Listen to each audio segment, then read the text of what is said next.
Bom, então acho que a gente já pode iniciar. O evento ele é gravado e aí depois o pessoal do NAF disponibiliza, né, a gravação para o público. Então eu passo, né, para a Cris, a professora Cristine, foi minha professora na graduação, né? Será que podia entregar isso, Cris? Não. É um orgulho ter sido tua professora, depois acompanhar tua caminhada até o doutorado, até tu te tornar professora, e nisso, uma amizade que a gente acabou tendo com amigos em comum, enfim, às vezes que a gente se encontrou para falar de assuntos acadêmicos e não acadêmicos, é uma honra. É muito gratificante estar dividindo esse momento aqui contigo, Cris. E para falar, então, sobre um assunto tão especial e que muitas vezes ele é esquecido, né? E acredito que em função disso até que tu tenhas colocado como título do teu livro, né? A diversidade invisível. E aí, então, Cris, passo para ti agora, fica à vontade para iniciar, compartilhar a tua experiência e teu conhecimento conosco.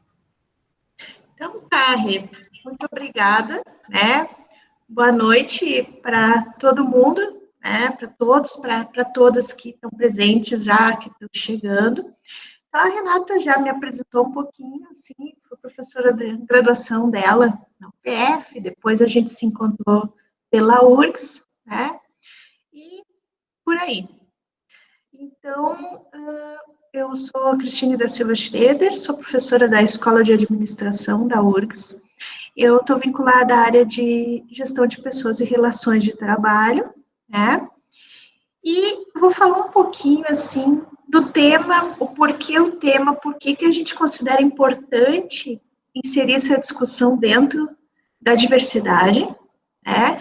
E vou falar um pouquinho do livro, porque, claro, é um pouco propaganda, enfim, mas, na verdade, a gente precisa do livro como um instrumento justamente para promover discussão, né? E a gente convida depois a quem tiver interesse em fazer a leitura, ele está disponível na Amazon, né, por uma questão, digamos, econômica. A versão impressa está um pouquinho complicada ainda, mas a gente já está pensando em algumas alternativas, mas a versão digital está bem acessível, né, e volta e meia, a gente já antecipa aqui, né, e convida vocês a seguirem nas redes sociais, não só nas minhas redes, mas na rede do grupo de pesquisa NAVE, que é o grupo de pesquisa que eu coordeno, que provavelmente é o primeiro grupo em administração no país a trazer essa discussão, porque a gente vê o trabalho da superdotação na educação, na psicologia, de uma forma bastante consistente, com pessoas muito renomadas já pesquisando, mas essa discussão na administração, salvo engano, é uma discussão que nós trouxemos e que particularmente eu trouxe, né? Então, o que eu estava dizendo, a gente convida que vocês acompanhem, porque eventualmente a gente faz umas divulgações gratuitas, que elas são bem esporádicas do livro, porque o nosso interesse, né? Eu sou uma professora com dedicação exclusiva na Universidade Federal, eu posso perceber direito autoral, enfim, mas com esse primeiro livro, o meu maior interesse é que a discussão chegue. Não é tanto assim, não se tem um ganho muito grande financeiro com esse tipo de publicação, né? Mas a ideia é que essa discussão chegue, como eu brinco com algumas pessoas amigas, assim, eu não falo para convertidos. Por quê? Porque a ideia não é a gente falar para o pessoal que já está acostumado, ou já está dentro da educação inclusiva, pessoal que já entende um pouco de autossustentável e superdotação, porque a grande questão é chegar na sociedade, nas organizações. Bom, então como é que começou a história do livro e por que o nome é A Diversidade Invisível? Então, para quem está chegando agora, quer entender um pouco mais o que está acontecendo, a gente fala sobre pessoas com altas habilidades e superdotação como também sujeitos diversos e diferentes. Esse, digamos, é o sentido da nossa fala hoje, né? E o livro A Diversidade Invisível, ele é um livro sobre pessoas superdotadas e com altas habilidades adultas, principalmente na vida profissional, que é o contexto do trabalho, não só do trabalho ali com vínculo empregatício, né? Mas de escolhas da trajetória profissional, né? De como as pessoas, elas exercem um dos sentidos da existência, que é o trabalhar, digamos assim, né? Como elas se colocam no mundo como pessoas que trabalham e contribuem profissionalmente. Bom, essa pesquisa, o livro ele foi produzido em mais ou menos 75 dias durante a pandemia, o isolamento social, em que várias das minhas atividades na URGS foram de forma remota, né? E o livro também foi uma atividade toda feita por mim, remotamente, né? Então, desviando ou gerenciando as várias outras demandas que eu tenho, pesquisa, extensão, gestão, ensino, a gente produziu o livro. Ele foi produzido num espaço curto de tempo, mas eu costumo dizer o seguinte, que é uma pesquisa que ela levou 41 anos para acontecer, 41 anos e meio, um pouco menos. Por quê? Porque, sim, eu sou professora da área de gestão de pessoas, então o tema ele tem pertinência com a gestão de pessoas, né? De forma geral, eu costumo ser bastante atenta à questão da diferença, porque em outras universidades eu já trabalhei com projetos, com disciplinas ligadas à inclusão, à acessibilidade. Então, a questão da diferença, ela sempre teve no meu radar, mas talvez não por uma questão acadêmica, mas por uma característica pessoal minha, de buscar, e eu falava sobre isso em uma outra instituição outro dia, de buscar conhecer, compreender, respeitar a diferença alheia. Tanto que, assim, eu não sou uma pesquisadora com tradição em diversidade, isso eu já quero colocar para vocês, mas eu trabalho com diversidade, por exemplo, com pessoas trans. Eu tenho um projeto de extensão chamado HR Trans, onde a gente faz uma mentoria profissional e acadêmica para pessoas transgênero. E é um projeto que está sendo muito legal, e eu, como uma pessoa cisgênero, eu estou aprendendo bastante. Essas trocas estão sendo muito enriquecedoras, a gente está formando vínculos. E sim, eu não sou uma pesquisadora propriamente de diversidade, eu comento com eles e com elas, eu não quero fazer um artigo sobre vocês. O projeto ele foi criado porque a gente identificou, a gente se sensibilizou e identificou essa demanda e pensou assim, como universidade pública, como alguém que está atento às diferenças, né? E como alguém da área de gestão de pessoas, era a nossa contribuição social. Ok, então, mas por que a diversidade invisível? Eu sou uma pessoa superdotada com altas habilidades, né? A gente fala em altas habilidades e superdotação porque é um termo que na literatura nacional, os pesquisadores da área, é o termo que foi convencionado após várias outras terminologias que foram surgindo ao longo do tempo. A própria palavra, às vezes, fulano é superdotado, parece que soa um pouco pesado, né? A gente, às vezes, se sente desconfortável para se colocar como uma pessoa superdotada, porque, sim, existe, a meu ver, uma aura, muitas vezes, de arrogância, de se dar um peso maior para isso, mas não se tem nenhum problema em dizer isso, né? Porque a gente entende assim, aqui a gente tem um papel social, a gente tem uma contribuição, e justamente a gente quer tirar os mitos que muitas vezes as pessoas fazem a nosso respeito. Então, neste caso, ao contrário, digamos, da minha ação colaborativa ali com as pessoas transgênero, nesse caso eu tenho um lugar de fala, né? No caso da autossabridade e superdotação, eu tenho um lugar de fala. Mas, ok, eu não precisava, digamos assim, não bastaria ter um lugar de fala. O que eu fiz? Eu mergulhei, né, na literatura sobre autossabridade, superdotação também na psicologia e na educação, e fiz um estudo qualitativo com outras pessoas com autossabridade e superdotação. Então, sim, essa pesquisa, na verdade, ela estava 41 anos para ser realizada, mas no momento que eu me insiro na área acadêmica, eu até então nunca tinha tido oportunidade de trabalhar com o tema nas diferentes instituições que eu participei, achava que não era o momento, que não era adequado, eu já era há alguns anos professora, e mesmo em disciplinas de gestão de pessoas, eu achava assim que, mas por que esse tema, né, tem tanta coisa para ser trabalhada, e eu fiquei, digamos, numa espécie de armário ali. Até que quando eu entrei como professora adjunta na URGS, eu fiz toda a minha formação pós-graduada na URGS, fiz minha graduação no UTF, fiz todo o mestrado, doutorado na URGS, e entre idas e vindas, trabalhei em várias instituições do Estado, inclusive na própria UPF, onde eu fui professora da Renata na graduação. Pois bem, E então, quando eu entrei daí como professora adjunta na URGS, que foi em 2017, eu já pensei nesse projeto, mas por que não falar de trabalho, né, de vida profissional para pessoas superdotadas? Eu vi que ninguém, aparentemente, no Brasil estava falando disso. Só que se atravessaram várias demandas, assim, eu me envolvi muito com extensão, com gestão, com o próprio ensino, e sempre a minha pesquisa, porque eu também pesquiso gestão de pessoas e tecnologia de informação, e gestão de pessoas e organizações públicas. Inclusive, eu sou regente das 2 cadeiras da graduação na URGS, né? O que é muito gratificante para mim. Então, essas 2 frentes, elas já estavam me tomando bastante energia. Então, aquela ideia ficou, aí mais ou menos 2018 para 2019, eu cheguei a pensar em encampar o projeto via grupo de pesquisa, mas não institucionalizei, não consegui fazer nada. Aí desisti.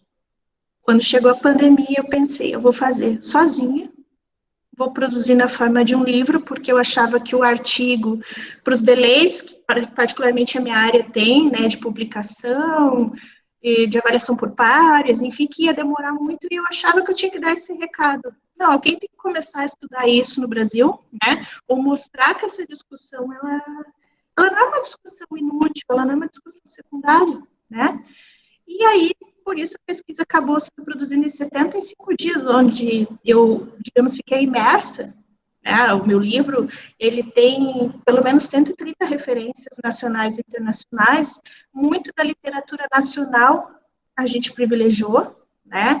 Dos vários pesquisadores e pesquisadoras, principalmente, né, da educação e da psicologia. Inclusive, no livro eu faço um levantamento da produção nacional nos últimos 20 anos sobre altas habilidades e superdotação. E nesse levantamento, o que foi feito sobre adultos? Sobre adultos, a gente tem a primeira tese da professora Suzana Pérez, que foi em 2008. E alguns trabalhos foram vindo depois. Se teve, na última década, a questão do superdotado adulto, eu vou usar o termo superdotado para ficar mais simples, né? Ela foi ganhando mais corpo, porque os programas, as pesquisas, o pessoal foi se interessando um pouco mais. Porém, sobre a questão profissional e tendo o olhar da gestão de pessoas e da administração como gestão da diversidade, até então, nas bases de dados nacionais que eu procurei, né, tanto da educação, da psicologia, de outras áreas, e na própria administração, que daí é um outro capítulo do livro, eu vejo assim, ok, tem várias dimensões da diversidade que são trabalhadas nas organizações e mesmo na academia, em administração, que elas são muito importantes, são discussões que elas vão estar sempre presentes, né? Nenhuma discussão de diversidade eu vejo menor que a outra, até porque a gente vai falar em interseccionalidade depois, e eu vi assim, nada aparecia sobre autismo e superdotação. E mesmo sobre autismo, para vocês terem uma ideia, né, inclusive pela questão do autista com alto desempenho, Asperger, enfim, sobre a administração no Brasil, em base de dados qualificadas, nós encontramos 3 artigos. E os 3 artigos pertencem ao mesmo autor, que por sinal é meu amigo e foi meu colega de mestrado, e que é da Federal do Ceará, o professor Cláudio Leopoldino. Então, não se avançou nessa questão, né? Ao menos no que a gente localizou nas bases. Então, a gente sentiu que realmente era um momento, né, para trazer essa discussão à tona. Bom, por que é importante, então, entender as pessoas superdotadas como pessoas que também são diversas? Aí a gente estende a discussão para neurodiversidade. O que seria a neurodiversidade? É compreender que todas as pessoas, né,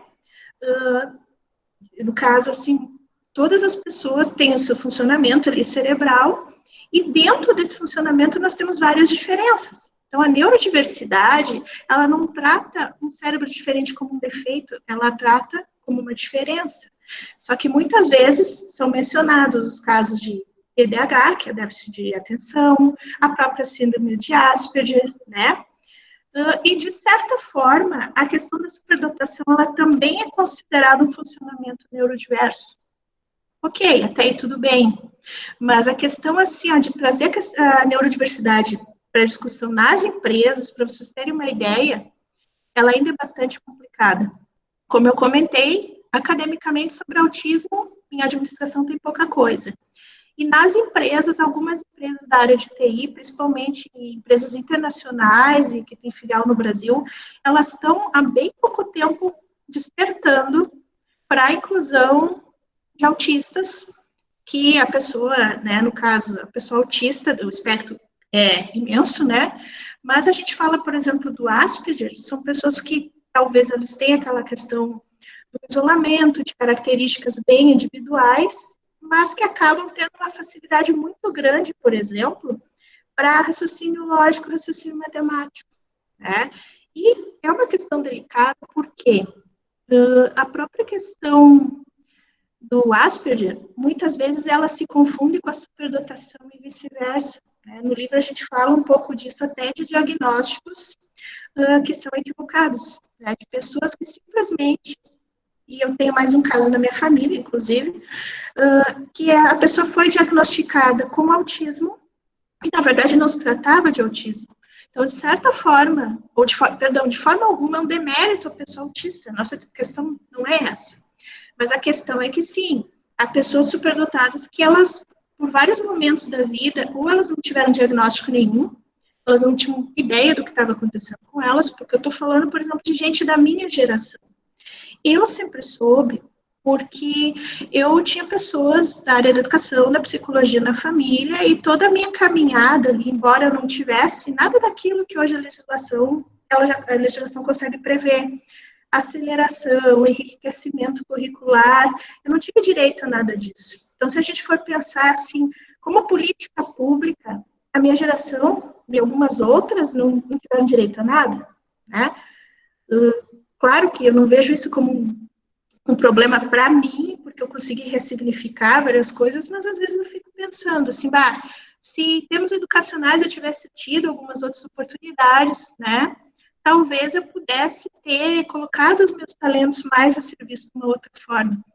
Mas essa questão não me preocupa. Na verdade, eu encontrei o meu lugar e o meu significado, mas eu me perguntei onde estavam aqueles adultos que nem suspeitavam. E nisso, uma parte do meu trabalho, além de todo o referencial teórico, toda a revisão assim, do que já foi produzido, né, dentro do país, tem uma entrevista com 13 participantes, né? E as histórias são emocionantes. Em vários momentos, assim, eu dizia para as pessoas que tinha que interromper a gravação, né? Porque eu me emocionava muito do outro lado. E agora eu consigo, né? Quando estava mais recente ali, a produção do livro estava um pouco complicado ainda, porque também se produzia um livro no contexto de isolamento social, de problemas familiares, de muita tensão, enfim, né? Eu dizia assim que era muito emocionante. Eu não conseguia falar nisso sem me emocionar. E assim, por que a gente tem que derrubar os mitos? Existem pessoas superdotadas, diferentes classes sociais. Eu entrevistei pessoas que eram descendentes, por exemplo, de indígenas, de negros, né? Pessoas de classe social B e E, pessoas em que os pais tinham nível de instrução inferior ao primeiro grau, né? Então, é uma diversidade dentro da diversidade. Pessoas, por exemplo, homossexuais, né? Não se tem, digamos, um rótulo que tu vai colocar na testa e porque é homem, branco, heterossexual, olhos azuis, esse é o perfil do superdotado, ou ele é superdotado, então ele é gênio, ele tem que saber tudo. A nossa revisão, ela apontou, né, para além das entrevistas, do que as pessoas falaram, ela apontou pelo menos 22 mitos apontados na literatura sobre superdotação, né? É a questão, assim, de a gente muitas vezes presumir que pessoas de uma determinada classe social, né, serão as pessoas mais talentosas, ou que são pessoas com determinadas características, existem mais meninos superdotados do que meninas superdotadas, né? Ou então, assim, superdotados não são sociáveis.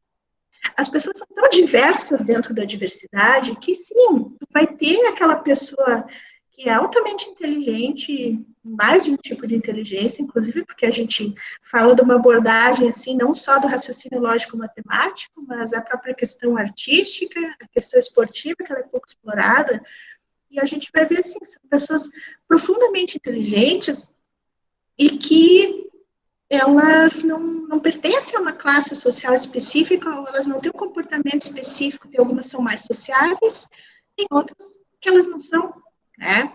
Mas algumas coisas que a gente identificou nas entrevistas se referem, por exemplo, assim, à dificuldade das pessoas muitas vezes trabalharem em grupo, mas não por uma arrogância ou problema delas. Muitas vezes elas não se sentem aceitas, elas pensam, por exemplo, assim, eu vou dar uma ideia e eu vou ser mal interpretado, porque vão dizer que eu sou sabichão, que eu sei tudo. Aí tem casos que a pessoa fala de boicote, de bullying, de muitas vezes dar uma ideia, e porque a ideia foi dele, a ideia é rejeitada, ou a pessoa chega ao ponto de abrir mão da autoria de uma ideia, né, de pedir para um colega falar para o superior imediato a ideia. Às vezes tem ideias roubadas, a questão muitas vezes da inveja. Mas por que tu faz tudo rápido, tudo bem feito?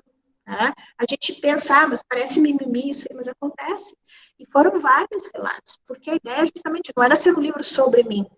Mas o que aconteceu? Eu entrevistei ali essas 12 pessoas, que eu conheci inclusive em grupos, uma coisa que a internet potencializou muito, é que essas pessoas adultas, elas conseguiram se encontrar em fóruns específicos e entrar em contato com a pesquisa.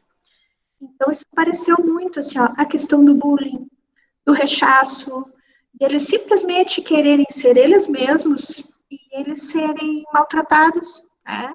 Uma outra questão que ela acaba sendo pouco abordada, né, até não é um consenso, mesmo entre quem pesquisa autossabilidade e superdotação há algum tempo, é a questão das sobrecitabilidades, né? Que é justamente assim, ó, o superdotado ele não é só um cérebro. Ele não é só um cérebro mais ágil, com uma boa memória, porque a gente descobre que, inclusive, a memória, por questões de estresse pós-traumático, ansiedade, ela vai diminuindo. Ou seja, eu tinha uma memória afiadíssima. Hoje a minha memória não é tão boa assim. Né? Mas a questão da curiosidade intelectual, a questão, assim, do perfeccionismo, que ele chega a ser angustiante, né? E a questão emocional, porque as sobrecitabilidades, o que elas seriam? Elas, de certa forma, tentando falar de uma forma bem simplificada aqui, elas são componentes do nível de desenvolvimento maior, né? Então, muitas vezes são pessoas muito sensíveis, que não toleram a injustiça, que se emocionam muito facilmente, que se abalam muito por coisas do cotidiano, e às vezes pode ser uma sobrecitabilidade, por exemplo, motora, né? A própria questão do tique nervoso, é um pouco complicado falar isso, mas até a questão de algum um tique, alguma mania, ele pode estar associado a um cérebro que é muito acelerado, né? A sobrecitabilidade até intelectual mesmo, aquela ânsia assim, ó, eu mergulhar num assunto e a gente ficar abstraído ali numa tarefa, só que isso para a saúde é bem complicado, a questão de se precisar ficar 10, 12 horas na frente do computador para terminar uma tarefa, a gente fica, claro que depois a gente sai destruído, né? Mas é muita questão, assim, de uma obstinação, e isso pode ser muito positivo do ponto de vista do trabalho, mas por outro pode gerar uma série de problemas, né?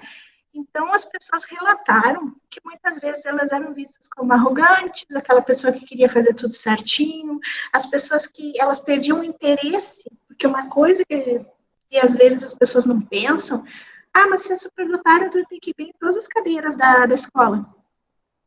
Acontece que nós podemos ter, e aí que é tão difícil, e isso torna uma invisibilidade maior ainda, que nós podemos ter pessoas superdotadas que vão mal na escola, ou vão mal na escola em algumas questões específicas, né, porque perdem o interesse, aquilo é enfadonho, é chato, ou muitas vezes elas têm um medo obsessivo de errar, é uma angústia muito grande, né, e se tem uma cobrança, no sentido, assim, de que se é superdotado, então sabe tudo, tu não pode errar, tu é infalível, não vai bem em nada, não pode mal em nada. Isso gera uma angústia muito grande, porque assim, se a pessoa já é altamente sensível, se ela é obstinada, assim, determinada por perfeição, a autocobrança e a síndrome do impostor, elas atacam de uma forma muito agressiva a pessoa superdotada. Porque ela falha, ela se sente a pior pessoa do mundo. Isso o pessoal falou e a gente vê acontecer mesmo, né? E muitas vezes a pessoa é mal interpretada, né? Aquela pessoa, mas fulano que sempre quer trabalhar sozinho. A pessoa me relatou nas entrevistas assim, os meus colegas começaram a pegar no meu pé, porque na hora do almoço eu queria ficar quieto com fones de ouvido, eu não queria ser importunado. E os meus colegas começaram a... Ou seja, as pessoas vão criando, ou que fazem bullying, ou elas criam situações de socialização forçada, ou elas começam a olhar para aquela pessoa assim, mas tu é um gêniozinho, né? Então faz isso aqui para mim, calcula isso aqui para mim. E muitas vezes não é esse tipo de inteligência que se sobressai, né? Então, por que a gente fala que essa diversidade ela é invisível? Porque, primeiro, existe uma diferença muito grande dentro da própria diferença, né? A própria questão, e isso eu não vejo problema nenhum em falar, porque os próprios colegas psicólogos e educadores, eles relatam isso, porque, inclusive, tem pessoas superdotadas que participaram da minha pesquisa, elas são educadoras ou são psicólogas, e elas disseram, eu tive que procurar sobre isso por conta, ou ver a partir do que acontecia comigo, ou o que aconteceu com o meu filho, para entender que eu também era, e eu tive que pesquisar por conta, porque na minha formação de graduação e pós, eu não tive isso. Para vocês terem uma ideia, eu andei examinando, inclusive, as pós-graduações em neuropsicologia, psicopedagogia. A gente faz, eventualmente, um mapeamento, tu não vê uma cadeira específica sobre autossabotagem e superdotação. Quando muito, tu tem ali, que é super importante, uma cadeira, algumas cadeiras mais genéricas ali sobre transtorno do desenvolvimento, mas a gente percebe que não sei se é forte o termo que eu vou usar, mas parece um apagamento das autossabotagem e superdotação dentro da própria educação inclusiva. Né, que parece um pouco atrevido falar isso por eu não ser uma pessoa especializada em educação, mas é o que a própria literatura e as pessoas foram me falando, e disseram que sim, é um tema que acaba sendo muito específico para quem estuda aquele tema, mas não é um tema geral na formação dos psicólogos, dos pedagogos. Esse é um ponto. E o segundo ponto é a questão assim, se nem a neurodiversidade a gente consegue inserir nas discussões de diversidade das empresas, porque é uma batalha, porque, por exemplo, como docente, tendo contato com várias pessoas do mundo corporativo, eu acompanho discussões, materiais, enfim, sobre diversidade de uma forma geral, e a gente vê as grandes discussões, que elas de novo, elas são muito importantes, né?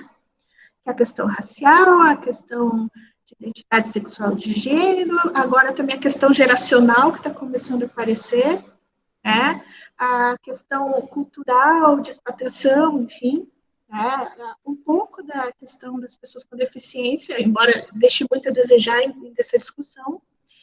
E aí tu vê os grandes eixos pelos quais o pessoal trata a diversidade nas organizações. Isso presumindo que as organizações tenham programas de diversidade minimamente estruturados e estejam focados em algumas pautas, né? A gente não vê menção à neurodiversidade nos materiais das consultorias. A gente não vê menção à neurodiversidade nos guias anuais de diversidade. Eu não encontrei.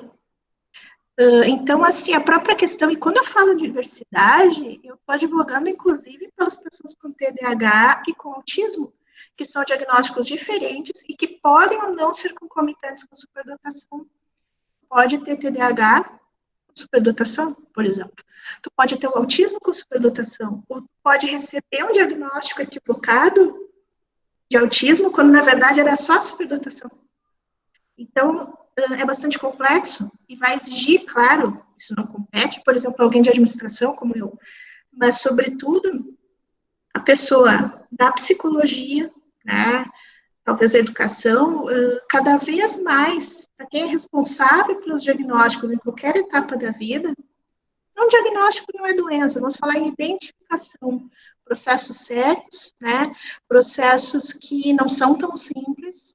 E sim, porque um diagnóstico, uma identificação equivocada, ela pode trazer consequências complicadas para o restante da existência daquela pessoa. Assim como a não identificação. O que acontece? Como eu entrevistei vários adultos, alguns tinham passado por processo de identificação e outros não.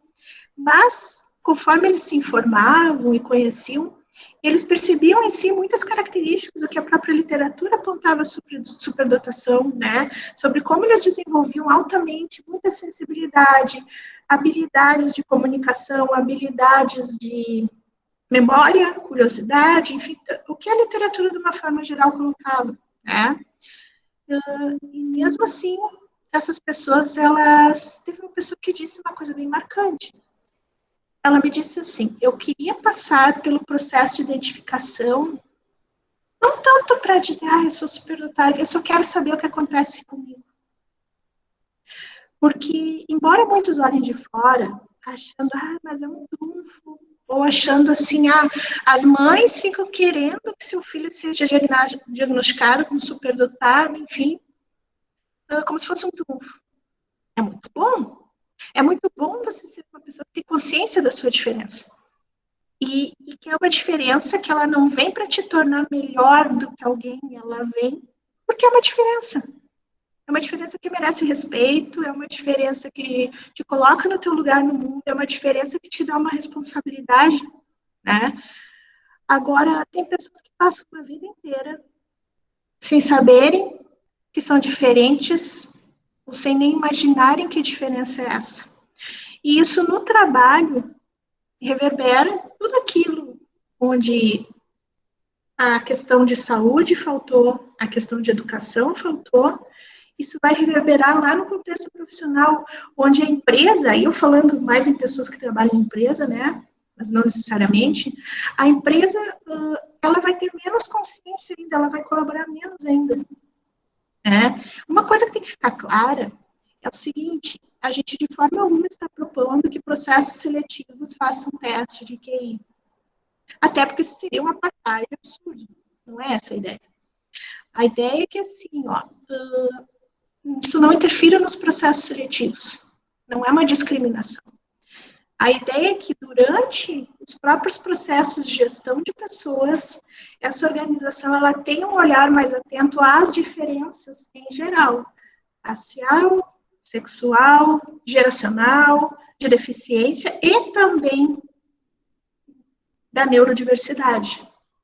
Ou seja, ajudar aquela pessoa a se enxergar ali, né? Ajudar aquela pessoa a sentir que ela é valorizada, que ela é parte de uma equipe, que ela é respeitada na sua singularidade e que o potencial dela é valorizado para que o melhor dela ela consiga apresentar naquele ambiente e ela consiga se realizar e se ressignificar. Uma coisa que para o superdotado também é muito difícil, porque ao mesmo tempo que a gente fala, foco numa tarefa, foco destinado, né? Mas a questão dos múltiplos interesses ou multipotencialidade. A pessoa pode estar trabalhando numa coisa, só que ela gosta de umas 20 outras coisas diferentes que ela não consegue fazer, ou por falta de tempo, ou por falta de oportunidade, né? E é muito angustiante, porque são pessoas que elas não vão se contentar com pouco no conhecimento. A impressão que dá é que é tudo um vazio, e que a gente não dá conta e nunca consegue saber tudo, e parece que cada vez a gente sabe menos ainda. E sim, existem muitas coisas que a gente gosta de fazer. Eu tenho pelo menos umas 10 coisas que eu gostaria de ter mais horas no meu dia para fazer, para criar, para mostrar, né? E muitas vezes, feliz é aquele que no contexto do trabalho consegue fazer isso. Na vida acadêmica, felizmente, eu tive muito dessa oportunidade, embora ela me pode para algumas coisas. Agora, quantos passam por empregos ou por situações de trabalho, ou de trabalho em equipe que são maçantes, que não criam um senso ali de aceitação, de comunidade, de respeito, né? Então, uma outra coisa que o pessoal costuma perguntar, mas fazer toda essa luta por diversidade para um grupo específico pequeno de pessoas.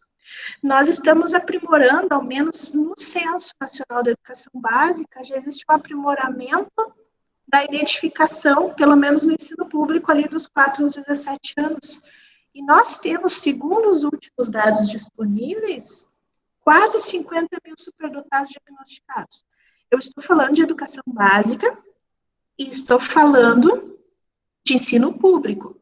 Se a gente extrapolar e for para o universitário, onde essa discussão eu não vejo ela acontecer, e a gente for para o próprio contexto dos adultos, onde muitas vezes acaba passando por um processo decente de identificação, apenas um adulto que consegue pagar de 2 a 5 mil reais para um psicólogo, porque é isso que acontece, aí eu tenho muito mais gente. Então, não é uma minoria, não é um número não tão expressivo. E, de certa forma, quando a gente fala em diferença, a diferença ela tem que ser acolhida e respeitada, não importa se são 2, 3 ou se são 48 mil. Porque senão a gente vai estar sendo injusto.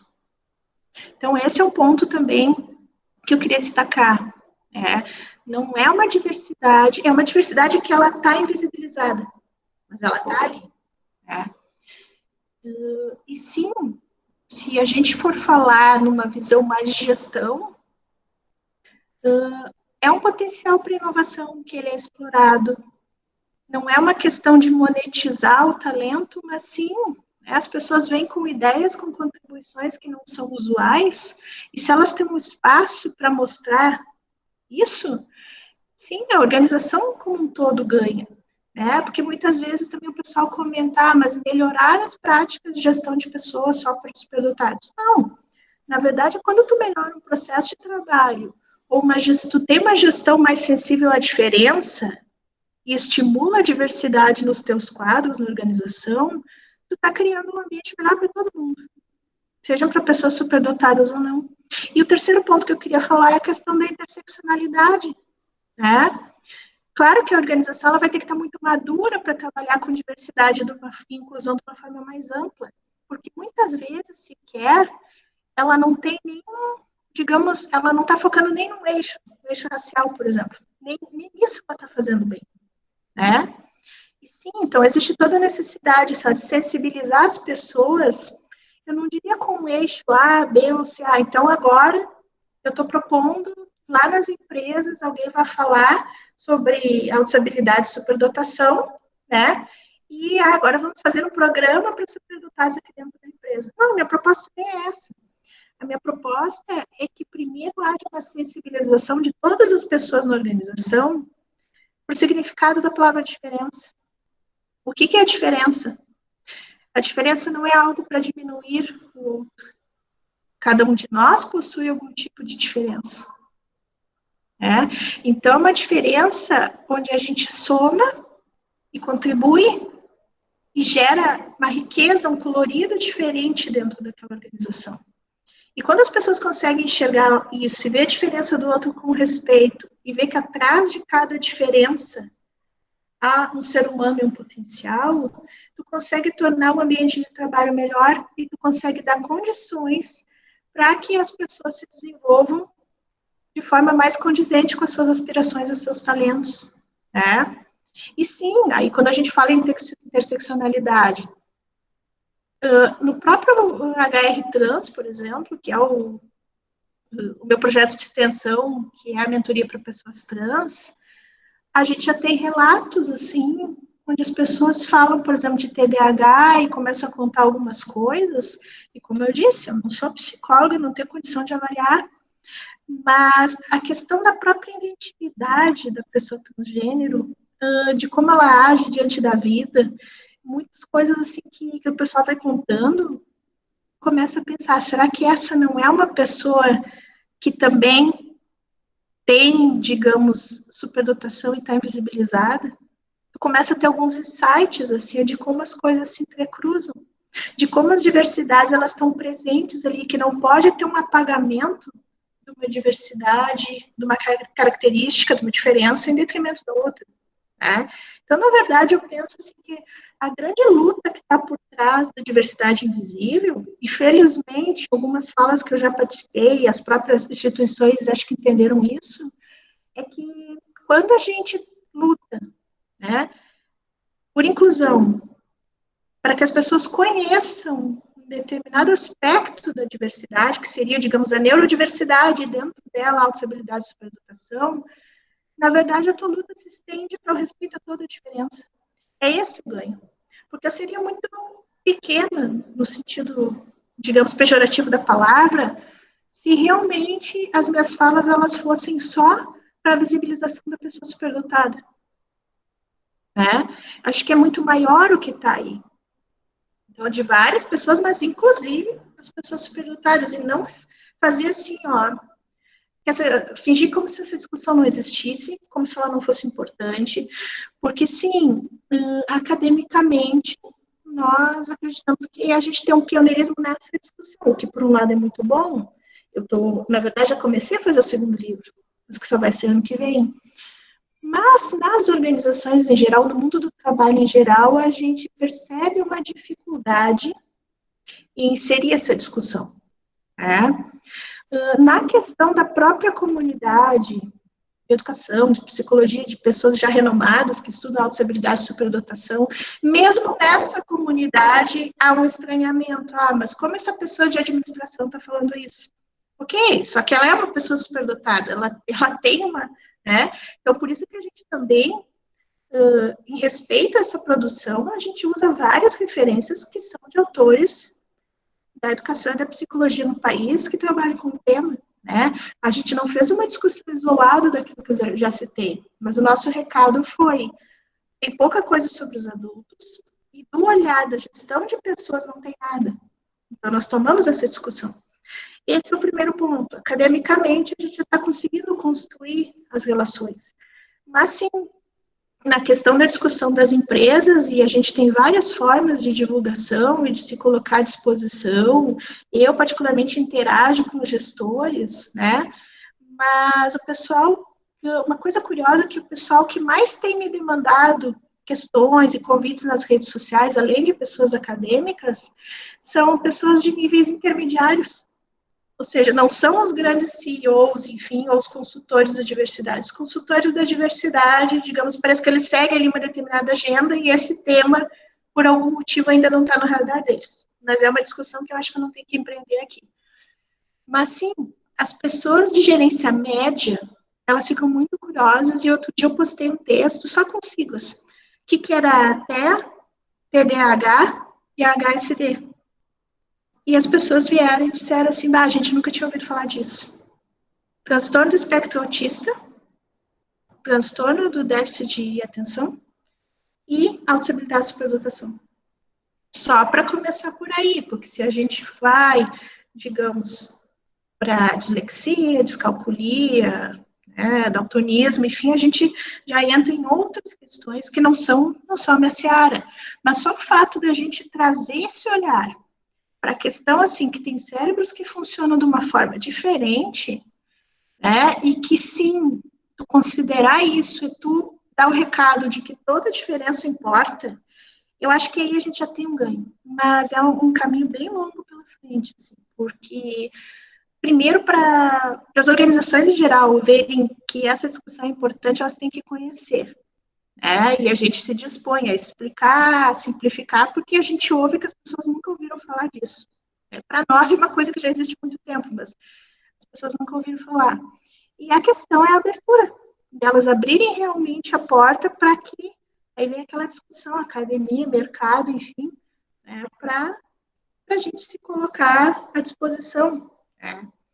E sim, como universidade, digamos, pública, e no grupo de pesquisa, todos os nossos eventos, eles são gratuitos. Eu não sou uma pessoa que vai dar consultoria sobre isso paga, né? Não é meu papel. Embora lá fora, internacionalmente, eu já acompanho várias discussões e, sim, pasmem, o tema das organizações em alguns países já está tão avançado que a gente já tem coaches exclusivos para pessoas superdotadas, e a gente já tem eventos corporativos, né, eventos que misturam pesquisadores e gestores, enfim, só sobre autoestabilidade e superdotação. De uma forma geral, não só sobre o trabalho, mas assim, o que acontece? Essa discussão aqui ela já nasce atrasada. Então, a gente já está numa batalha para poder trazer esse tema todo. Acho que por enquanto era isso, pessoal. Não sei, eu queria ver se vocês já têm alguma pergunta, algum comentário. É que eu fui dando o essencial, porque é bastante coisa, né? Mas...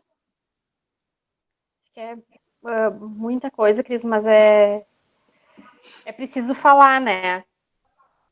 E Sim. a gente só vai conseguir dar destaque, começar a incluir se a gente trouxer, fazer, né, começar a construir conhecimento em função das altas habilidades, das diferenças, dos transtornos, né? E não só para o pessoal da gestão, mas para nós aqui a gente tem alunos da biologia, da pedagogia, né? A gente precisa conhecer, saber que existe, porque muitas vezes a gente vai se deparar com um aluno ou com um colega, e aí, né? Eu acho que muito de construir esse conhecimento passa pela questão do diagnóstico. E aí aqui a gente tem uma pergunta da Letícia, né? Ela disse que tinha perdido o iniciozinho da tua fala, mas de repente se tu quiser trazer um pouco mais para nós, que ela pergunta como que tu descobriu as suas altas habilidades, né? E ela diz que tem caso, que tem exemplar em casa e com altas habilidades e os questionamentos sobre quando se faz necessário o avanço escolar, sobre a estimulação que tu comentou antes ali, que recebeu isso, né? Quando que é necessário fazer isso, né?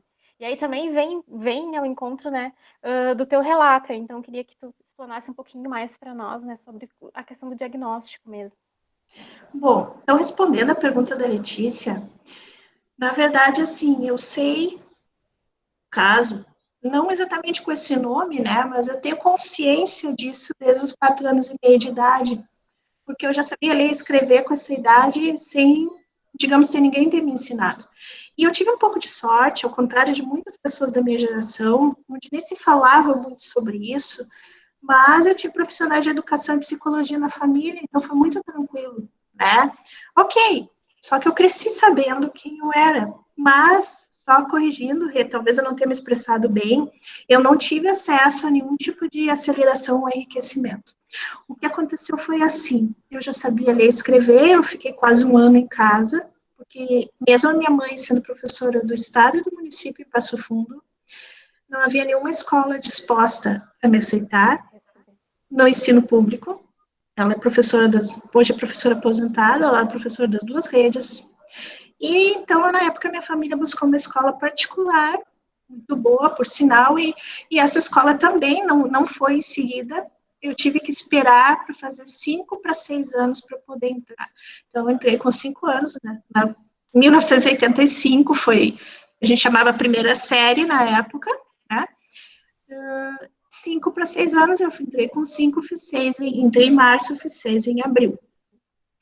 E sim, era um pouco estranho, porque até falo um pouco mais detalhe disso no livro, porque eu fiquei 1 ano assim, brincando com os coleguinhas, vendo lá, eles lendo, aprendendo, né, e eu já sabia. Então, tem situações assim que, eu até falo disso no livro, assim, de que a professora me mandava ficar na minha, uma forma mais ou menos delicada lá, pegava os lápis da minha mão, eu tinha que ficar esperando os outros, né? Depois, nos outros anos, sim, é aquela coisa, quando eu tinha trabalho em grupo, ninguém falava comigo durante o ano, quando tinha trabalho em grupo, todo mundo lembrava, quando tinha gincana, lembrava ali que eu existia, e todo mundo virava meu amigo.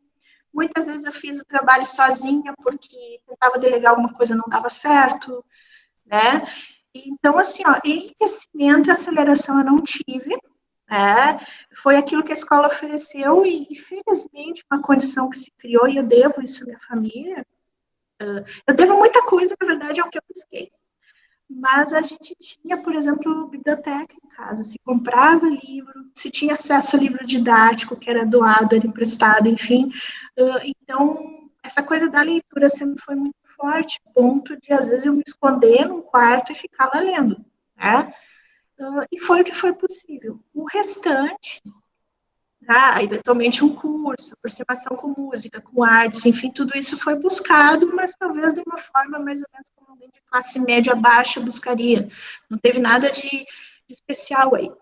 Uma situação que aconteceu, que eu também falo no livro, aconteceu em 93, final de 93, com 14 anos eu passei no vestibular pela primeira vez, eu fiquei brincando de fazer vestibular, né, até que eu fiz de fato para entrar, mas na primeira vez que eu passei, que eu fiz para brincar, eu passei, e sim, daí eu lembro que um amigo até da família chegou a procurar para a gente entrar como liminar, enfim, para eu poder cursar a faculdade e tal, mas ia demorar muito. Como eu disse, a minha família era classe média baixa, assim, era um processo caro na época. Hoje em dia, nós temos, inclusive, advogados, não aqui no Rio Grande do Sul, mas nós temos advogados especializados nesse tipo de situação. Tem uma mãe, inclusive, que é uma pessoa bastante qualificada, vocês provavelmente já vão ouvir falar, que é a Cláudia Hakim, né? Eu sou admirador do trabalho dela, embora a gente nunca tenha conversado, que ela é advogada, autora de livros sobre isso, e ela é uma das advogadas que conduziram vários desses processos, por exemplo, de liminar para a pessoa poder cursar o ensino superior com concomitante, com segundo grau, e aí vai. Mas não tinha nada disso naquela época, né?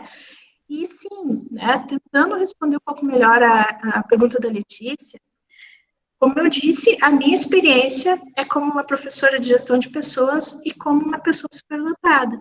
E sim, só que várias pessoas até hoje têm filhos pequenos que elas acreditam que tenha indicativos de habilidade de superdotação, o pessoal me procura. Aí, normalmente, eu indico algum psicólogo, educador, alguém que eu conheço, que eu conversei, que eu sei que entende do tema. Porque é muito complicado, assim. Porque no meu tempo nem existia diagnóstico. E hoje até se tem, mas o que tem de criança recebendo o diagnóstico errado, e às vezes também o pai insistindo que é superdotação e não é, pode acontecer também, ou dizendo que é autismo e é superdotação, ou negando a condição da criança, e aí a própria escola, até para, enfim, a escola tem tanta dificuldade de lidar com isso que ela nega, ela invisibiliza também, aí tudo aquilo se repete, né? Então, sim, é muito complicado tu querer que a escola faça isso. Isso já era complicado mais de 30 anos atrás, agora não está muito fácil ainda, né? E sim, eu acho que, tentando responder a pergunta da Letícia, se há essa desconfiança, digamos assim, tem que se ir atrás e procurar mais de uma opinião, procurar profissionais qualificados, realmente ver a trajetória ali do profissional, né? Pedagogo, mas sobretudo do psicólogo, né? Porque realmente não é uma função de alguém de administração. A minha discussão na empresa, ela vai para o outro lado. A gente extremamente valoriza a questão, assim, de alguém com preparo dessa área, porque se fizer uma identificação inadequada ali, vai ser desastroso por muito tempo e vai chegar lá na empresa, e sim, aí na empresa já tem um outro olhar onde a gente fala da importância do gestor de RH, do psicólogo, dos profissionais de educação, porque isso, de certa forma, também tem um impacto na própria questão de treinamento e desenvolvimento, dentre outras, e da medicina do trabalho. Eu não estendo muito isso no livro, propriamente, mas uma das minhas principais referências internacionais, a doutora Nox Nauta, é médica. E é uma das pessoas que uma das únicas pessoas que talvez no mundo escrevam sobre adultos superdotados e trabalho. E nesse momento, eu cito ela várias vezes no livro, né? Ela trabalha com idosos superdotados.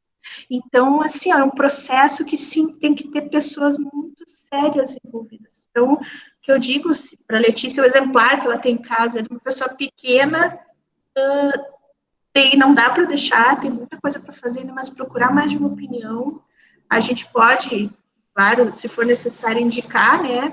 Mas, sim, é muito sério, tem que ser por pessoas bem preparadas. O jornalista está perguntando, né?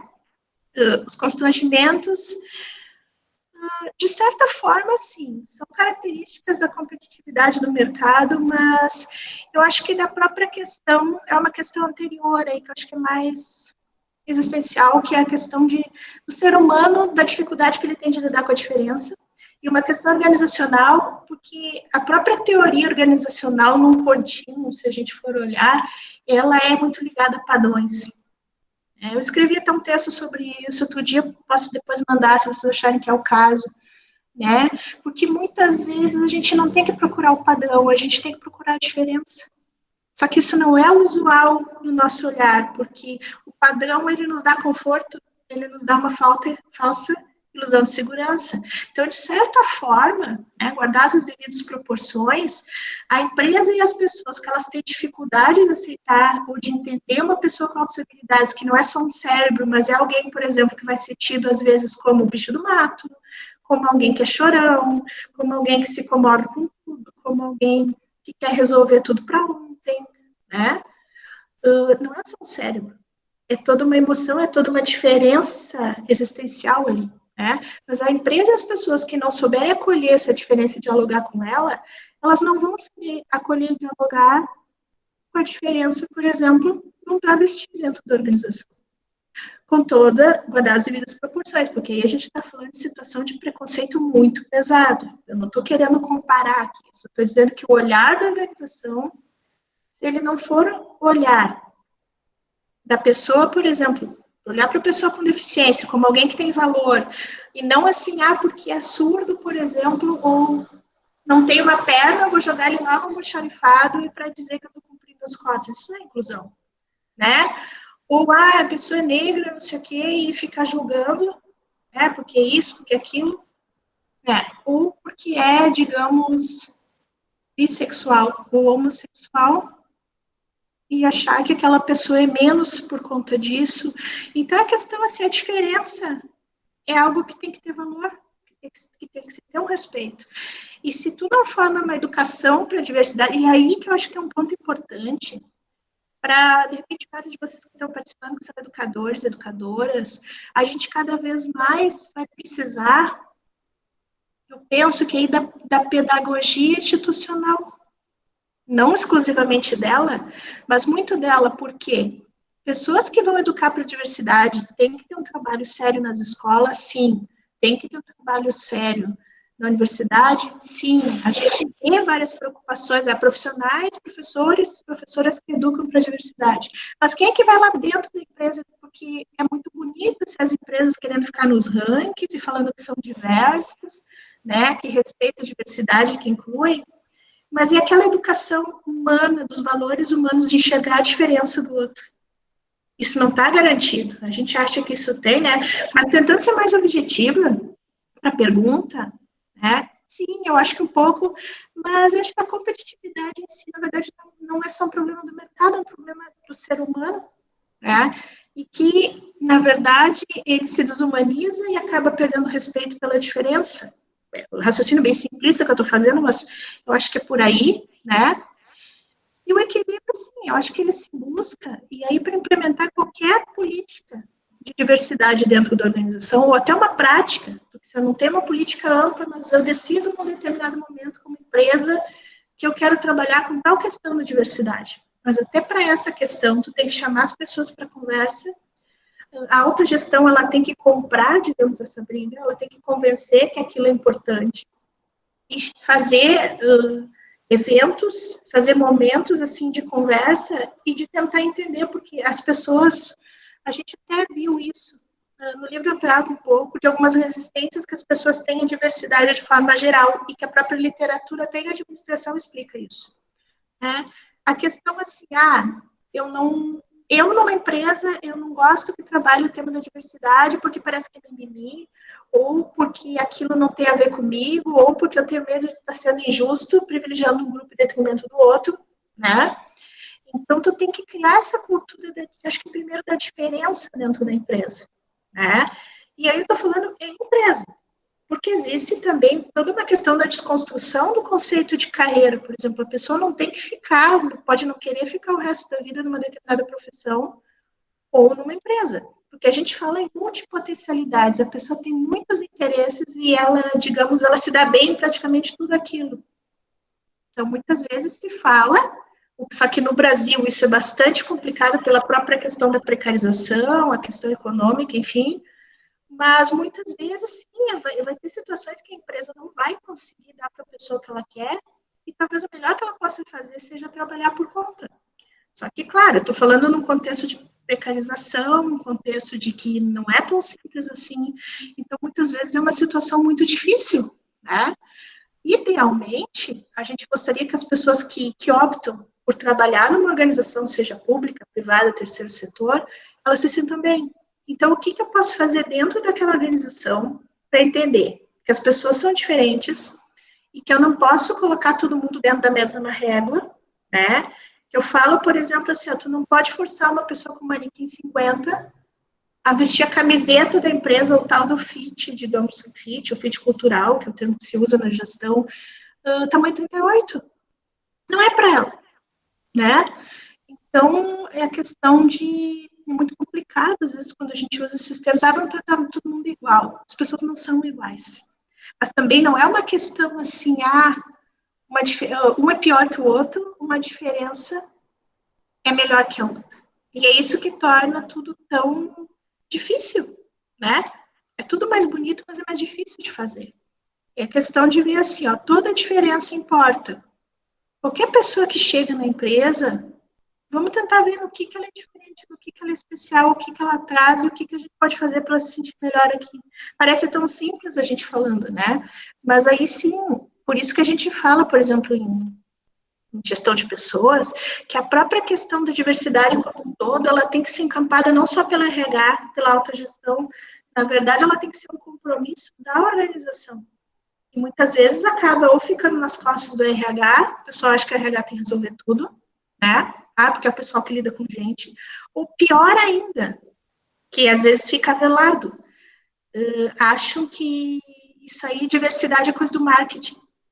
Porque a empresa é socialmente responsável, ela tem que aparecer no ranking anual, não sei o quê, então deixa que o marketing cuida disso. Ou algo mais perverso ainda, né? A empresa está lá como socialmente responsável, como diversa, enfim. Contratei tantas pessoas. O primeiro exemplo que eu dei, pessoal com deficiência. A gente excedeu a cota, a gente contratou mais deficientes do que pedia. Só que tu vai ver, uma pessoa deficiente está jogada num canto lá, a outra está sofrendo terror psicológico, e a outra está sofrendo bullying. Então, que inclusão é essa? Que mais? Pessoal, vocês podem abrir o microfone, fazer perguntas, enviar outras perguntas pelo chat também. Não esqueçam de assinar a lista de presença. Deixa eu só comentar uma coisa aqui que alguém do NAF falou. Realmente, é verdade. Né? A questão de diagnóstico e identificação, realmente, assim, um profissional, ele recebe, né, assim como eu não sou de educação também, a gente sempre orienta, olha, isso aí é com psicólogo. Né? A própria escola, por exemplo, ela tem que ter esse direcionamento, porque às vezes o professor suspeita, mas o professor não é também a pessoa, né?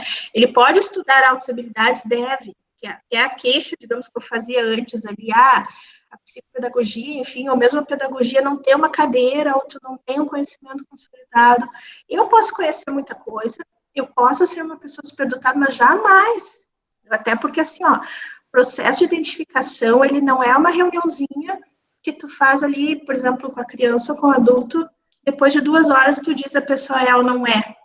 Pode ter, que nem eu disse, às vezes eu interajo com pessoas que por eu ser e por eu ter estudado um pouco, eu tenho uma suspeita que elas sejam. Mas aí o que eu digo? Procura um psicólogo. Tu quer algum para te indicar? Eu tenho esse, mas tu não precisa ir com esse. Só te certifica, né? Essa pessoa, ela tem a formação para isso, né? Ela tem a credencial para fazer isso, ela entende onde é que está o background dela de autossustentabilidade e superdotação. Porque também, aí, desculpem, né, não quer dizer que por ser psicólogo vai acertar. Tem pessoas que elas não têm, digamos, expertise nessa área. Então, muitas vezes, assim, tem que garimpar um pouco mais para procurar um psicólogo que realmente tenha tido uma interface com o tema, né? Então, isso é muito sério, né? Aquela coisa assim, a gente, mesmo quando faz pesquisa multidisciplinar, interdisciplinar, algumas coisas elas são prerrogativas de algumas áreas, né? Então, até porque são processos que eles, além de ser contra a lei, pode causar um desastre na vida de alguém, Então, é muito, a gente, assim, dá muita ênfase. Mais de um momento no livro a gente colocou isso, de principalmente o profissional da psicologia, ele quer, digamos, claro que a gente fala na questão de equipes, enfim, mas quem vai bater o martelo ali é o psicólogo. Então, a gente fala muito na questão, assim, do psicólogo ter essa formação, né? E na empresa, a questão ali do trabalho, sim, ela tem outros elementos, porque não é simplesmente, muitas vezes, o que vai acontecer, só para fechar aí. A empresa, ela não vai ter condição de pagar diagnóstico para todo mundo, identificação para todo mundo, porque é um processo que ele demora várias semanas, né? E ele tem um custo. Mas a empresa pode dar direcionamentos, e aí o olhar de um psicólogo que está ligado à organização, o olhar do educador, o olhar do pedagogo institucional e o olhar da gestão podem dar direcionamentos. Ah, tu vê que tem uma pessoa que é um pouco diferente ali, assim, e caminha, tu pode dar um suporte para essa pessoa buscar um psicólogo, né? É muito delicado. E sim, não quer dizer que o educador, justamente, os dois têm muita importância, só que acontece, quem vai bater o martelo vai ser o psicólogo. Mas muitos dos problemas acontecem porque, sim, tu não teve um educador sensível lá atrás que olhou e pelo menos pensou assim, essa criança, esse adolescente tem indícios, né? É uma coisa para ser investigada, né? Então, sim, e a família não tem instrução, muitas vezes a família não tem noção de que isso existe, que isso está acontecendo. Então, cada vez mais, quem trabalha com educação tem que estar sensível para ajudar nesse processo, e quem trabalha com psicologia, que é quem vai fechar, digamos, o processo de identificação, tem que se preparar muito mais, porque também é tudo muito tênue e fica difícil, né, muitas vezes até de fazer uma identificação conclusiva, que é o que alguns amigos psicólogos com quem eu conversei, eles falam em indicativo, como é que foi o termo? Indicativo de altas habilidades e conclusivo, foi um termo assim que o pessoal usou, então é muito complicado. Gisele, assim, ó, e como eu disse, eu não sou uma especialista em educação infantil, mas de uma forma do que eu coloquei, são dilemas que eu vivi, são dilemas que as pessoas que eu entrevistei comentaram, e alguns estão tendo esses problemas com os próprios filhos. Então, realmente, assim, ó, eu acho que resumiria numa coisa. Sei que, de repente, está todo mundo cheio de coisa, as turmas têm muita criança, enfim, mas é o exercitar o olhar para a diferença. E ir atrás de conhecimento, de qualificação e exercitar o olhar. Eu não vejo, eu não sei se, Renato, se a gente abre para mais alguém, que realmente não é a minha área, mas eu coloco pelo que eu vejo, né, dessa discussão. Tem muita coisa para fazer. Para não chegar lá na empresa. Eu acho que são ações interdisciplinares, na verdade, né? A gente passa pela identificação, encaminhamento, finaliza um diagnóstico, e a partir do diagnóstico ainda tem que se desenvolver um trabalho de inclusão, né? Aproveitar, explorar os talentos dessas pessoas, né? Para que elas se sintam valorizadas, né? E para que o sistema também possa aproveitar o talento delas, né? Seria uma forma de inovação nos processos de gestão e de educação mesmo, né? Não adianta identificar. A minha percepção né? Assim, não adianta só identificar e não se fazer nada também, né? A gente precisa desenvolver, trabalhar esse conhecimento, essa cultura, né, de inclusão, de explorar esses talentos de verdade. É por isso que eu até repito, assim, ó, não é chegar e fazer teste de QI para quem está em processo seletivo. Até porque tem que ser psicólogo para aplicar. E os testes, eles só avaliam normalmente 2 ou 3 tipos de inteligência no máximo. Então, eles também são limitados, né? Então, não é sem olhar ninguém na entrada. É, na verdade, tu captar a diferença durante a integração ali da pessoa no processo, tu tentar dar encaminhamentos para uma possível identificação, se é ou não é, ou se não é, o que é, né? E desenvolver ações para, no caso, as pessoas se sentirem incluídas, se sentirem aceitas. Olha. Só mais alguma colocação, alguma pergunta?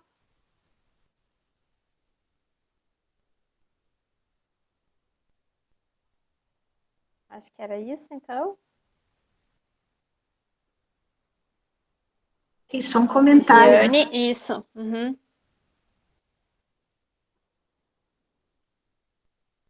assim, Viviane, cada vez mais, e eu particularmente admiro muito o educador que trabalha com criança.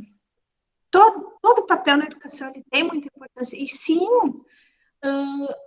é como a gente, no jargão, ouve assim, na popular, a educação salva vidas e salva mesmo, né? Muitas vezes é o professor que vai ter esse olhar, assim, até de perceber qualquer diferença, seja superdotação, seja uma diferença, ou às vezes assim, mas eu acho que ele tem autismo, eu acho que ele tem TDAH, caberia uma investigação apurada e um acompanhamento, porque, por exemplo, né, são condições que elas te acompanham durante a vida. Então, não existe, foi diagnosticado, foi identificado como superdotado e não é mais superdotado, a pessoa é para o resto da vida, né? Então, por isso que é tão sério, né? Se precisa muito, e o papel cada vez mais está mais importante, e sim, é muito importante lá atrás, também desde a origem, porque evita que muitas crianças cresçam sofrendo, né? Então, mesmo, infelizmente, com tanta desvalorização, com tanta agressão, o papel do educador é um dos mais importantes do país. Não só para ensinar, né, a questão de conhecimento formal, enfim, mas na questão de enxergar a outra pessoa como ela é. Então, isso dá uma dimensão muito profunda para o nosso trabalho.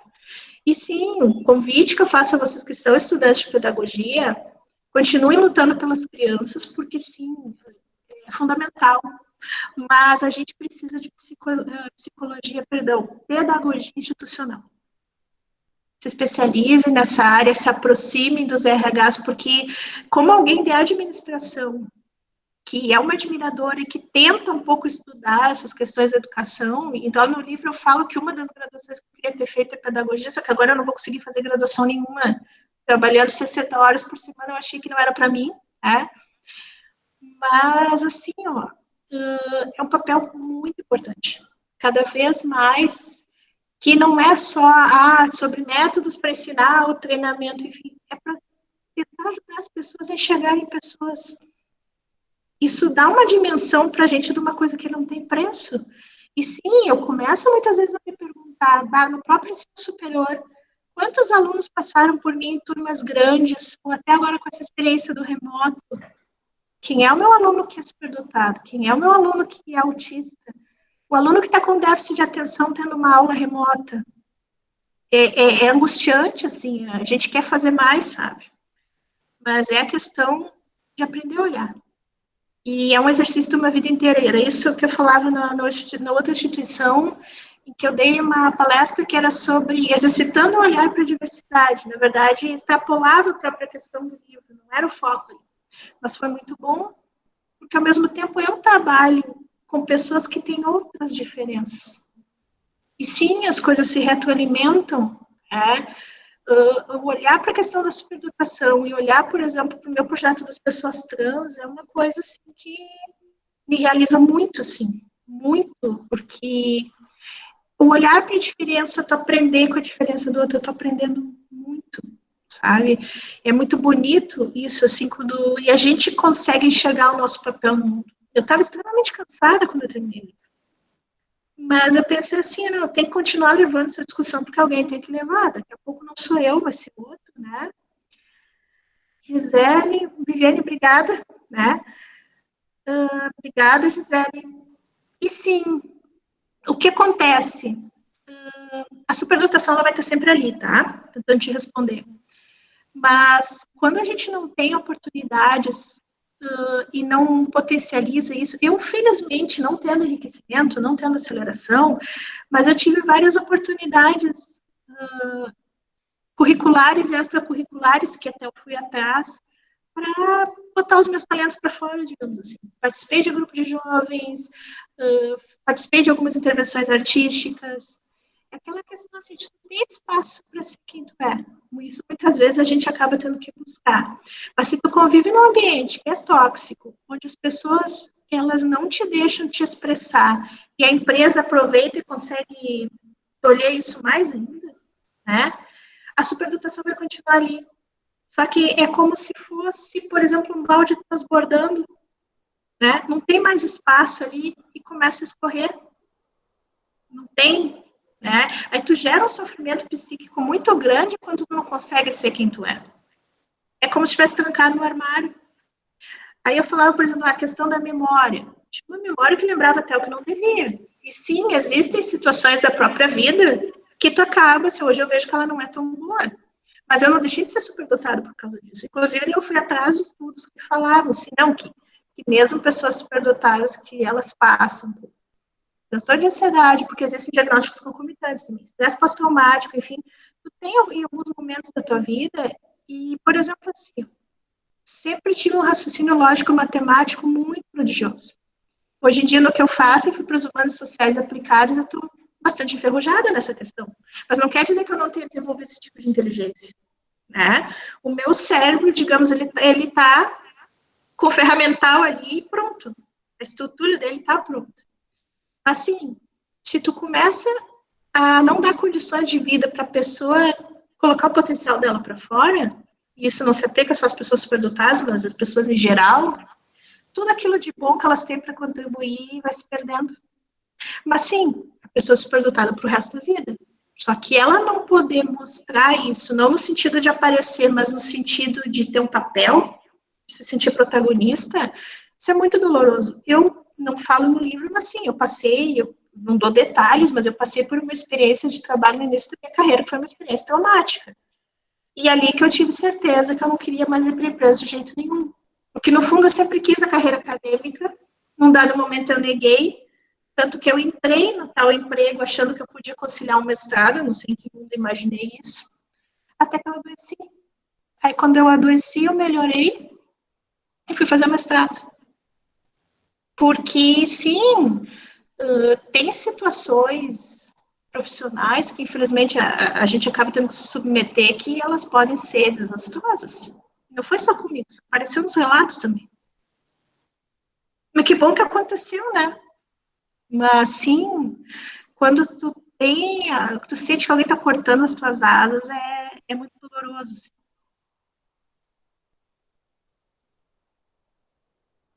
Obrigada, eu.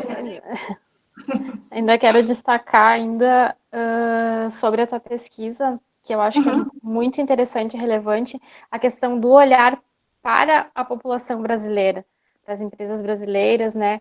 A gente vê muito pesquisa, literatura estrangeira, né? Mas não se tinha esse olhar em relação à nossa população, ao nosso espaço, e a gente sabe das peculiaridades que o nosso país tem, que o nosso país enfrenta, né? E aí, então, eu queria te perguntar em relação ao que a gente pode fazer, né, enquanto instituição, buscar políticas públicas, né, de que forma a gente pode trazer à tona essa discussão para promover a inclusão dessas pessoas. Assim, uma coisa muito legal que está acontecendo, que eu vejo, já teve um pessoal de um outro grupo na Universidade em São Paulo, que é o pessoal do direito, que eles estão querendo ver essa questão da superdotação no trabalho do ponto de vista do direito. Inclusive, uma das pessoas que está nesse grupo é uma pessoa amiga minha, que soube de toda a história do livro, então eu participei lá, fiz uma fala com eles, troquei uma figurinha. E sim, é muito difícil tu prever legalmente, porque mesmo para deficiência, para dar um exemplo, né, existe lá a legislação, enfim, mesmo ela não é cumprida, e quando é cumprida é meio que por, como a gente diz, por sanção ali, né, que é a questão de coação, de tu cumpre porque está na lei, pronto, né? Então aí vai ser uma batalha, a pesquisa deles acho que vai um bom tempo ainda, esse é um ponto. Sobre políticas públicas de educação, existe um pessoal que já está na luta por isso há algum tempo, algumas das pessoas que eu cito, inclusive, né, que eu vejo elas bem envolvidas nessa questão, né, mas a questão, uma coisa é a previsão legal, a outra, como política pública, a outra coisa é a implantação na prática. Uma coisa interessante que aconteceu, quando eu estava levantando os dados para o livro, eu fui lá no CES da Educação Básica, né? E até eu coloco uma discrepância, uma coisa que chamou muita atenção. Na educação básica, 4 a 17 anos, o Censo Nacional, ele aponta que São Paulo é o estado que tem o maior número de crianças e adolescentes superdotados no ensino público. Só que é um número assim, ó, que, digamos, se eu falei alguma coisa em torno de 48 mil, 50 mil, como se 40 mil, mais ou menos, agora eu não tenho aqui, mas 40 mil era em São Paulo. Então, assim, ou eles apuraram muito o método diagnóstico da identificação, ou a metodologia deles é uma coisa muito diferente. O que, por um lado, eu achei estranho, considerando os outros estados, né, e muito menos, mas me chamou a atenção, assim, ó, que sim, se tu tem, digamos, uma política que ela se preocupa com essa questão da diferença, e para a prática ela consegue aplicar isso, tu vai acessar mais pessoas que talvez precisem do atendimento especializado, e seja na educação, né, não falando da questão profissional, mas estou falando da educação mesmo, né, tu consegue. Uma questão que eu acho que ela fica em aberto, até onde eu sei de várias instituições de ensino, é a questão, por exemplo, do ensino superior. A gente não tem esses levantamentos, salvo engano, eu não encontrei, né? E é uma discussão, sim, que eu estou só tentando respirar um pouco para tentar puxar, né? Porque aquela questão, mas tu não é da psicologia, da educação, enfim. Mas por algum motivo, as instituições têm, digamos, os profissionais e essa discussão não foi puxada ainda. Por quê? Será que ela era desconhecida? Será que ela foi considerada irrelevante? Ou ela é muito complicada? Porque foi uma coisa que eu ouvi em outro contexto, né? É muito complicado. Sim, às vezes não tem corpo técnico, digamos, o pessoal para dar conta disso aí. Então, são desafios que a gente vai ter também. Eu não duvido que até algumas instituições já saibam, já têm um olhar para essa questão e querem implementar, mas elas não têm gente suficiente para, né? E sim, isso que o pessoal do NAF aponta é possível, né? Porque, assim, ó, tem a questão das metodologias que a gente fala, e até alguns dos autores que eu consultei, autoras nacionais, elas comentam que as metodologias mais antigas, tradicionais, conforme a literatura internacional, falavam números inferiores a 5%, que inclusive era uma visão mais pautada do teste de QI, enfim. Se tu vai para visão de altas habilidades e que tu começa a aumentar o espectro daquilo que tu vê como alto potencial, alta habilidade, seguindo uma abertura metodológica, tu vai falar em números que viram a 15%. Então, isso também gera uma discrepância, tem que ver se a metodologia realmente está sendo condizente. E sim, né, não é usual, pelo menos falando aqui da minha realidade mais próxima, não é usual tu ter uma quantidade X de psicólogos à disposição da rede escolar. Tu tá bem, né? Lembrando que o campus não possui esse profissional, e realmente, assim como vocês não têm, várias outras instituições, as próprias escolas e na universidade, não tem. Aí, para vocês terem uma ideia, assim, ó, eu posso estar redondamente enganada, mas, por exemplo, na própria URGS, essa discussão, eu não vi ela avançar. Aconteceu uma situação que foi eu acho que foi 2018, ainda para 2019. Eu agora sou estável, né, mas quando eu estava fazendo o estágio probatório, eu participei de uma série de capacitações promovidas pela própria URGS, né, até extrapolei as horas lá, nós tínhamos temas muito interessantes, e eu participei de quase tudo que tinha de deficiência, tudo que era sobre deficiência eu participava. Autismo, deficiência física, deficiência auditiva, inclusão, vários workshops e cursos eu participei. Todos eles acompanharam, me inscrevi e participaram. Quando teve da superdotação, aconteceu um negócio surreal. Eu não recebi nada no meu e-mail, só que ninguém sabia na época ainda disso, do meu trabalho, de nada, eu também nunca divulguei, nunca fui atrás. Eu não recebi nada no meu e-mail, onde divulgava os eventos, eu não vi essa palestra lá, eu fiquei sabendo depois que aconteceu, eu fui a única que eu não me inscrevi, e foram 7 pessoas, sendo que das 7 pessoas, 3 ou 4 eu conhecia. E não eram da universidade. Então, se numa instituição centenária, praticamente, enorme, com uma tradição e excelência que se tem, esse tema ele não está sendo abordado ainda, aí com todo respeito, né, como é que a gente vai esperar que instituições menores ou mais novas vão ter essa estrutura, né? E sim, né, daqui a pouco tem que se conversar com as pessoas, ver o que está acontecendo. Pode parecer estranho, mas vai alguém da administração puxar, mas alguém vai ter que começar. Se eu ver que o pessoal não vai começar, é que eu estou com muitas demandas agora, mas assim, se a gente vê que o pessoal não vai falar disso nunca, alguma hora alguém vai ter que perguntar. Mas e os alunos? E o ensino superior, porque são adolescentes, pré-adultos ou adultos. Quanta gente a gente tem que estar passando despercebida? E uma coisa que me preocupa agora, a própria coisa do remoto, a gente tem ali as turmas grandes, interações menos síncronas, enfim. Se no presencial já era difícil, agora a gente conhece menos as pessoas ainda. E, na verdade, eu não estou preocupada só com o possível superdotado. Eu estou preocupada com algum aluno que tem TDAH, por exemplo, e que não está se adaptando a essa metodologia. Eu estou preocupada com pessoas assim que estão se sobrecarregando de N outras coisas e não estão conseguindo dar conta. Pode ter pessoas que estão desenvolvendo até a síndrome do impostor, de achar que elas não são capazes, enfim, ou achar assim que elas não vão dar conta. Então é uma outra perspectiva que se abre, assim, uma coisa é a própria questão do ensino tradicional, outra coisa é o que a gente fala desse novo normal aí, né? Então, o que não dá para deixar passar é a questão sem alguém puxar a discussão. Não quer dizer que eu tenho que terminar, tem que ser eu.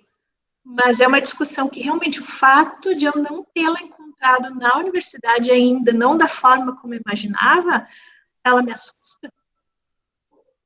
Sabe? Então, a gente pensa, se na minha alma mater isso não está acontecendo, aí eu fico imaginando as outras instituições ao redor, assim, e não culpa as instituições, né? Muitas vezes o tema, as pessoas não conhecem o tema, ou acham que não é importante, ou tem N outras demandas, ou não tem efetivo para... Então, assim, a gente tem que tentar entender o que está acontecendo. Não tem? De repente, a própria URGS mesmo não tem, né? Mas é um trabalho que assim, a gente vai levar um tempo, mas que a gente vai tentar trazer para a discussão. Tentar agregar pessoas que possam contribuir com as suas N e outras coisas que tem, né? Mas eu acho que é por aí que começa. É uma luta que não vai parar. A gente agradece por ter começado, iniciado esse trabalho, né? E estar compartilhando conosco o teu conhecimento. Acho que foi muito bom. Agradeço demais, né? E agradeço também ao pessoal que participou, que esteve aqui conosco. Foi muito bom te ouvir, Cris. Eu, mais uma vez, agradeço, né, pelo teu convite carinhoso, por ter vindo de ti o convite. Agradeço a instituição por esse primeiro contato com o IFRS de Vacaria. Estou totalmente à disposição para outras intervenções. É sempre muito gratificante, assim, inclusive como pessoa do ensino público, do ensino gratuito e do ensino de excelência, ensino, pesquisa, extensão, gestão, é parte do meu papel isso. Então, sim, eu provavelmente, nos últimos tempos, estou tendo a agenda mais permeada por lives, por divulgações, eu estou tendo bem mais trabalho que antes, além de todo o trabalho de home office, de ensino remoto emergencial, de extensão, de comissões de gestão da universidade, enfim, mas a gente tem que tocar essa discussão. Então, e está sendo muito bom, é bom porque assim, nas instituições de ensino, a gente está tendo alguns contatos, está tendo abertura para falar disso. Né? A questão das empresas, sim, a luta está pesada. A gente não vai desistir. É isso aí. Seguimos firme. Firme. Muito bom, Cris. Muito bom. Agradeço demais, foi ótimo, uma excelente discussão. Poderíamos ainda ficar horas, né, falando sobre o tema, que com certeza não esgotaríamos, né, de tão importante e relevante que é. Agradeço a todo mundo, as manifestações aí, né? Gisele, Munira, NAF. Estou à disposição, pessoal. Muito bom. Muito obrigada, Cris. Boa noite, então. Boa noite. Um abraço para todo mundo, então. Tchau, tchau. Tchau.